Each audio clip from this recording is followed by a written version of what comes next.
네, 여러분들 그 놀이공원에 귀신의 집 아시죠? 네, 귀신의 집이나 우리 흉가 아니면 깜깜한 골목길 이런 거 왜 무서울까요? 아, 컴컴하잖아요. 그렇죠? 컴컴해요. 앞에 뭐가 나올지 모르겠고 저 모퉁이를 돌면 뭐가 튀어나올지 모르겠고 깜깜하고 무섭습니다. 그런데 이런 곳에 조명을 환하게 밝혀놓으면 어떨까요? 야, 그러면 귀신의 집을 집이 갔는데 아니죠. 이렇게 밝아. 그러면 사실 무서울 게 없어요. 무서울 게 없습니다. 노후도 마찬가지라고 생각을 합니다. 노후도 우리가 막연해요. 겪어본 적이 없고 가본 적이 없고 늙어본 적이 없거든요. 그렇다 보니까 괜한 공포감을 가지고 좀 무서워합니다. 그래서 당장 코앞에 닥쳤을 때 엉뚱한 금융상품을 잘못 가입해서 크게 손해를 보거나 아니면 어떤 분들은 또 사기를 당하시기도 해요. 그렇게 여지껏 모은 이 얼마 안 되는 노후 자금이라도 피 같은 자금인데 이런 것들을 크게 손해를 볼 수도 있고요. 자, 우리가 이제 몰라서 깜깜해서 막연해서 모르고 있던 이런 노후에 대한 궁금증, 어두운 부분 이걸 환하게 밝혀줄 수 있는 후레쉬 같은 역할, 등불 같은 역할을 해주는 나라에서 든든한 제도들이 몇 가지가 있습니다. 이것들을 꼭 아셔야 되는데 잘 모르시는 부분들이 많아가지고 오늘은 현장에서 제가 자주 접하는 질문들 4가지를 모아서 한번 가져와 봤습니다. 여기 계신 MC 두 분하고 여기 지병수 우리 큰형님 그리고 또 TV를 시청하시는 시청자 여러분들도 네. 제가 몇 가지 퀴즈를 드릴 테니까 맞나 틀리나 한번 맞춰보시면 좋겠습니다. 네. 자, 일단 첫 번째 질문을 드릴게요. 노후 보장의 사실은 가장 기초적인 게 이 기초연금이라고 할 수가 있는데요. 이게 세금으로 운용이 되는 겁니다. 우리가 뭐 65세 이상 되면 나라에서 뭐 준다더라 하는 것들 있죠. 이게 정부와 지자체의 세금으로 운영이 되는 건데, 자, 이거에 관한 질문, 첫 번째 질문입니다. 자, 국민연금을 받고 있으면 기초연금을 받을 수 없다. 자, 받을 수 없으면 O, 받을 수 있으면 X라고 생각하시면 됩니다. 자, 하나, 둘, 셋. 저는 받을 수 있다고 생각합니다. 받을 수 네. 있다, 받을 수 없다라고 네. 두 분이 말씀하셨는데 그렇게 나라에서 호락호락하게 2개 다 주지 않을 것 같습니다. 아니 그래도 기초연금의 취지를 생각하면 당연히 받아야죠. 예. 어차피 소득 분위에 따른 배정이니까. 근데 좀 줬으면 좋겠어요. 선생님 말씀이 틀렸으면 좋겠어요. 아, 네. 예. 아니 왜 따라하고 그러시나요? 예, 예. 아니 지병서 어르신은 어떻게 생각하세요? 저는요 뭐 젊었을 때 네. 연금을 좀 들었었어요. 들어가지고 좀 생활이 좀 남한테 좀 이렇게 뭘 당해가지고 아이고. 좀 불편해가지고 좀 돈도 좀 얻길래 연금을 다시 탔죠. 예. 연금을 타가지고 요즘에 그런 좋은 없어도 네네. 이 나이에 연금을 다시 가입할 수 있을지 아하. 그게 한번 물어보고 싶어요. 일단 이따가 그거 부분에 대해서 제가 답변을 네, 해드리겠습니다. 자 국민연금을 받는 사람은 기초연금을 받을 수 있을까요? 네, 일단 받을 수 있을 수도 있고 없을 수도 있지만 사실 정답은 X에 가깝습니다. 네. 국민연금을 받고 계시더라도 기초연금을 받으시는 분들이 굉장히 많거든요. 그런데 이런 부분들을 잘 모르시는 분들이 계세요. 자, 이 기초연금이라는 게 뭐냐면 우리가 노후 보장 제도가 생긴 지 얼마 안 됐어요. 뭐 국민연금도 한 30년 남짓 이렇게 됐기 때문에 그때 이제 노후 보장 국민연금을 잘 준비를 못 하신 분들, 이런 어르신분들을 위해서 최소한 기초적인 생활비라도 마련해 드리자라고 하는 게 이 기초연금 제도거든요. 그러다 보니까 어느 정도 받을 수도 있고 못 받을 수도 있는데 이 기초연금이라는 걸 간단하게 설명을 드리면 우리나라 65세 넘는 어르신들을 10명이라고 가정하고 돈이 많으신 순서부터 적으신 순서까지 이렇게 쭉 세웠을 때 제일 돈이 많으신 앞에 1, 2, 3등은 좀 빼고요. 제외를 해드리고 4, 5, 6등까지는 한 달에 한 25만 원 정도씩을 드립니다. 그다음에 7등에서 10등까지 4분이 남았죠. 이분들 40%에 대해서는 한 달에 30만 원씩 기본적으로 챙겨드리는 게 바로 이 기초연금 제도입니다. 자, 그런데 이건 언제 주느냐? 자, 만 65세가 됐을 때. 그러니까 올해로 따지면 1955년 이제 주민등록상에 생일이 도래하면 그달 25일부터 기초연금이 나오긴 하는데요. 네. 다만 그냥 알아서 주지는 않습니다. 자, 65세가 되는 그 달 전달에 우리 주민센터라든가 읍면동 사무소 아니면 국민연금 지사 이런 곳에 가셔가지고 신청을 하시면 되는데 인터넷으로도 요즘엔 가능해요. 인터넷 복지로라는 홈페이지에서 가능한데 난 인터넷 쓰는 거 그런 거 좀 어려워, 복잡해. 아니면 허리도 아프고 다리도 아프고 주민센터 가기도 힘들어 하시는 분들 본인이 직접 안 가셔도 됩니다.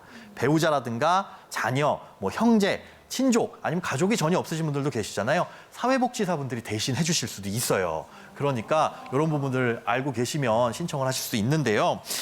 기초연금은 앞서 말씀드린 대로 노후를 준비하지 못하신 분들을 위해서 챙겨드린다고 말씀을 드렸잖아요.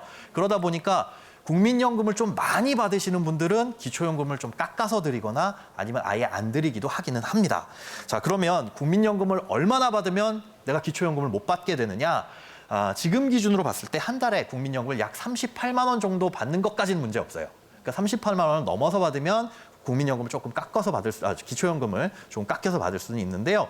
자, 38만 원 정도의 국민연금을 받으려면 그러면 국민연금을 얼마나 납입해야 돼? 네. 자, 지금 기준으로 한 달에 10만 원씩 20년 동안 국민연금을 납입하면 그 정도 돼야 한 38만 원 조금 못 되는 수준을 받습니다. 그러니까 그 정도까지는 내셔도 되고 아니면 한 달에 43만 원 정도씩 10년 동안 부으면 그러면 이제 국민연금을 38만 원 정도 받거든요. 그 이후부터는 기초연금이 조금 깎일 수 있다. 그러니까 그 밑으로 납입을 하시는 분들은 크게 걱정 안 하셔도 됩니다. 네, 두 가지 다 받을 수 있다. 받으실 수 있습니다. 그러니까 걱정 안 하셔도 되고요. 어떻게 들으면 손해 보는 것 같기도 하고 어떻게 들으면 이익인 것 같기도 하고 그렇습니다. 네. 또 이 기초연금에 대해서 소득이 있으면 못 받는다고 알고 계신 분들이 조금 네. 있어요. 맞아요. 예. 제가 그렇게 네. 예, 그럴 수가 있죠. 그런데 이 소득이 어떤 기준이냐, 무조건 어디 아르바이트 해가지고 단돈 10,000원 벌었는데 못 받는데 이렇지는 않습니다. 우리가 요즘에 공공근로 일자리 많으시잖아요. 65세 어르신들, 어르신 일자리, 노인 일자리 이런 제도들 많아서 공공근로 사업에 참여하시는 분들 많으신데 여기서 발생하는 소득은 소득으로 인정 안 합니다. 그냥 그거는 얼마든지 버셔도 되고요. 뭐 회사 같은 데 조그만 데 들어가지고 한 달에 월급 100만 원 정도 있어요 라고 하는 이런 근로소득 같은 경우에도 100만 원 정도까지는 크게 소득으로 보지 않습니다. 그래서 이것도 걱정 안 하셔도 돼요.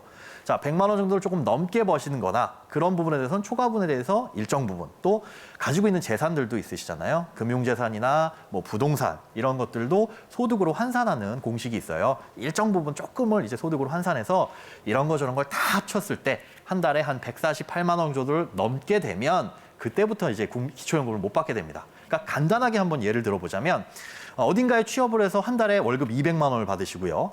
또 2천만 원짜리 자동차도 한 대 있으시고 통장에는 뭐 예금으로 한 2천만 원 정도 있으시고 또 집도 있어서 한 5억짜리 집을 갖고 계시다. 그러면 어느 정도 여유가 있다라고 볼 수가 있잖아요. 이런 분도 네. 국민연금을 한 30만 원 받고 있다고 하더라도 기초연금을 받으실 수가 있습니다. 오. 그러니까 우리나라 65세 넘으신 어르신 분들의 한 70% 정도까지는 넉넉하게 받을 수 있고요. 이 방송 지금 보시고 그럼 나도 받을 수 있는 거 아니야? 이거 몰랐는데 받을 수 있을 것 같은데 라고 그렇죠. 하시는 분들 분명히 네. 계실 겁니다. 어떻게 하면 돼요? 이런 분들 같은 경우에는 이제 129, 119 아닙니다. 129 이 보건복지부 여기에 전화를 하시거나 아니면 국민연금공단 1355로 전화를 해보시면 아주 상세하게 알려드려요. 오늘 아까부터 참 바빠지실 분들이 늘어나는 것 같아서 네, 지금 뭐 저희가 전화 지금- 불통 불이 날 것 같은데 전화를 해보셨는데 만약에 서류도 제출하고 이런저런 심사를 받았는데 아쉽게도 못 받게 됐다라고 한다면 너무 속상해하지 마시고요. 앞서 말씀드린 대로 우리 돈이 좀 많으신 분들 앞에 1, 2, 3에 속하시는 거니까 그래도 나보다 조금 더 환경이 어려우신 분들에게 넘어갔다 이렇게 좀 너그러운 마음으로 생각을 하셨으면 좋겠습니다. 네. 자, 그리고 이제 두 번째 네. 퀴즈가 가겠습니다. 우리 국민연금, 대한민국 국민으로서 모두 다 가입할 수 있는 국민연금이라는 게 있는데 이 국민연금 얘기하면 이렇게 화면을 보시는 것처럼 고갈된다 이런 소리들 많이 들으셨을 거예요. 그래서 이 국민연금 과연 안 좋은 소리들 많이 들리는데 가입할 수 있으면 하는 게 그래도 좋다. 나 국민연금이 그래도 가입할 수 있으면 하는 게 좋다면 O 아니면 X 들어주시면 되겠습니다. 자, 하나, 둘, 셋. 네, 저는 가입하려 마음을 정했습니다. 왠지 제가 걱정이 좀 많아서. 그건 당연히 예. 당연히 나라에서 하는 건데 이게 어떻게 고갈이 될까 싶어서 믿는 마음으로. 네. 자, 일단 정답을 말씀드리면 정답은 무조건 하셔야 된다. O입니다. 오. 네. 저는 틀리셨네요. 틀리셨습니다. 간만에. 오늘 계기로 좀 마음을 바꾸셨으면 좋겠어요. 우리가 국민연금 고갈된다 이런 소리들 많이 신문을 접하시죠. 그런데 왜 그러냐면 국민연금요 5년마다 한 번씩 연금을 잘 굴리고 있는지 과거에 비해서 상황과 환경은 얼마나 바뀌었는지 그러면 이제 앞으로 이 국민연금을 어떻게 굴려나가야 될지 5년마다 한 번씩 추계를 해요. 그러다 보니까 그 5년마다 봤더니 과거보다는 좀 수명도 길어졌죠. 그리고 출산율도 떨어지고 또 수익률도 안 좋다 보니까 조금 부진할 수도 있습니다. 근데 올해는 작년은 수익도 많이 냈더라고요. 그러다 보니 그때그때 좀 달라지긴 하는데 기금 고갈돼도 줘요? 자, 단언컨대 무조건 드립니다. 방식을 바꾸거나 어떻게 세금으로 좀 보조를 하더라도 무조건 드리니까 믿고 가입하시면 되는데 근데 저렇게 확신에 차서 얘기